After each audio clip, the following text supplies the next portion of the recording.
Circadian rhythms are physical, mental and behavioural changes that follow a daily cycle. So circadian is about a rhythm that happens every 24 hours.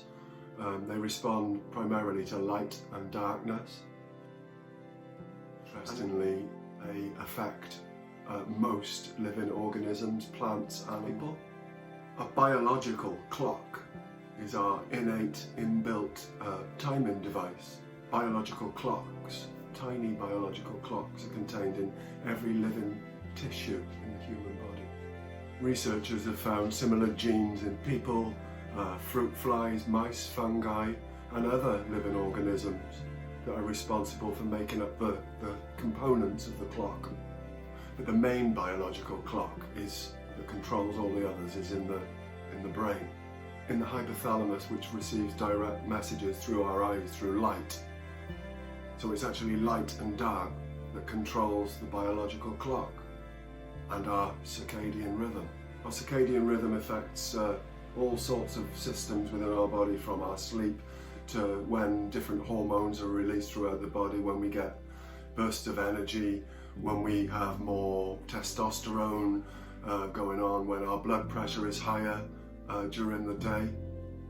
So our circadian rhythm during sleep is the time when melatonin is released to help us have and achieve really deep sleep. The reason people get jet lag is because their circadian rhythm has been affected by crossing time zones. I suppose the sun coming up and going down each day is an example of a larger circadian rhythm. The tide coming in and out, the birds going up to roost, the birds knowing when to start singing, the plants giving out or taking in oxygen. Fascinating, isn't it? What fascinates me most is when I think of our circadian rhythms in the body, and also the big circadian rhythm I mentioned, you know, the sun going up and down. If our bodies are controlled by light entering, and then obviously the sun, when it rises, provides lots and lots of light, and then as the sun goes down, the light lessens. So one thing I've been thinking of in quite a hopeful way is, although my sleep's been affected by this pandemic time, I've also realised that maybe it's because we're seeing longer and longer days as we approach the summer solstice. Because just like you, my daily routine, my work, life routine has been really affected. Maybe it's because we're receiving much more sunlight, because the days are such a lot longer as we approach the summer solstice, that really it's going to affect our sleep as well, if you think about it. So that's quite a hopeful thing for me to think about, that it isn't all worry affecting our sleep.